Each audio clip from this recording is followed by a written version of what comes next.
Hello everyone, आज की video की शुरुआत हो रही है हमारी मॉर्निंग से। और सुबह उठ के देखा कि बाहर हो रही थी बारिश।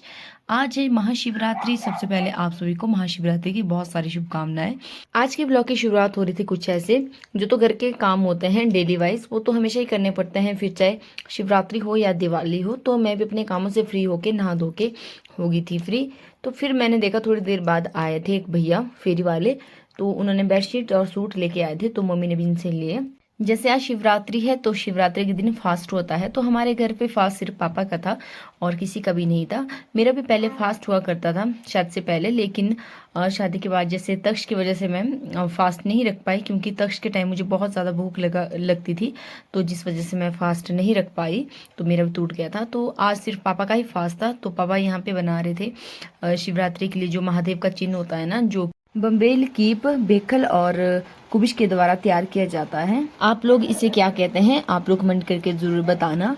तो यहाँ पतिदेव जी चीकू को घुमाने ले गए थे, क्योंकि चीकू हमने आजकल बांधा होता है, तो फिर इसको हम बीच बीच में घुमाने ले जाते हैं। ये बहुत ज़्यादा परेशान करता है। उसके बाद हम आ गए थे किचन और बनाने लगे थे शाकुली, जिसको पापड़ भी कहते हैं। शाकुली इसको हम अपनी भाषा में कहते हैं। तो यहाँ हम बना रहे थे शाकुली, क्योंकि महादेव के लिए शाकुली भी बनाई जाती है। और पहले पतिदेव जी बना रहे थे बकरे, तो फिर जो कि आटे के बनाए जाते हैं, तो इनको ठीक से नहीं आ रहे थे बनाने। फिर उसके बाद मम्मी लग गए थे बनाने।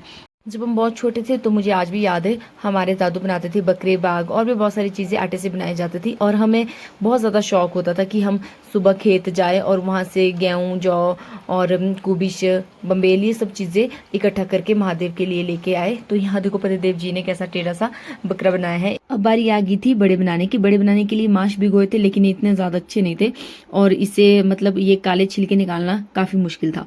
तो उसके बाद लगे थे हम मांस पीसने। और ये मांस पीसने की मशीन है। अगर हम सिलबट्टे पे इसको पीसेंगे ना तो काफ़ी गीले बन जाते हैं, लेकिन अगर मशीन में पीसेंगे तो मतलब गीले नहीं, मतलब ऐसे टाइट टाइट रहते हैं और अच्छे से बनते हैं। तो हम भी लगे थे मांस पीसने। और थोड़ी देर बाद हो गई थी बारिश शुरू, और यहाँ पे मैंने देखा चीकू भीग रहा है। फिर चली गई थी मैं चीकू को खोलने। इसको आज हमने पूरे दिन बांध के रखा था, क्योंकि बहुत ज़्यादा परेशान करता है।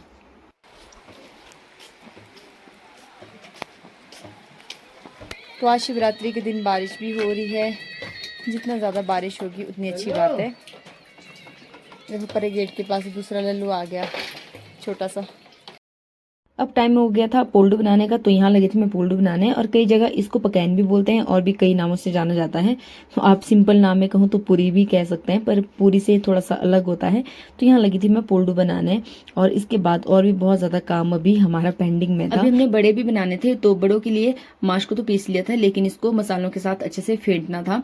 तो इसमें नमक, मिर्च, हरी मिर्च, धनिया और लहसुन, एक दो मसाले पड़ते हैं, वो अच्छे उसके साथ इसको अच्छे से फेंटना होता है। तो मम्मी यहाँ पे फेंट रहे थे।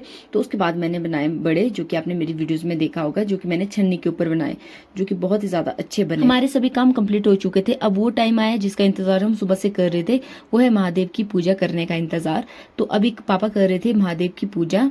मैं भोलेनाथ से यही विश मांगती हूँ कि भोलेनाथ सबकी मनोकामना पूर्ण करे और सबके कष्टों को हर ले, और हर साल महादेव अपने घर में मनाए। और इसके बाद लगे थे मम्मी और तक्ष महादेव की पूजा करने।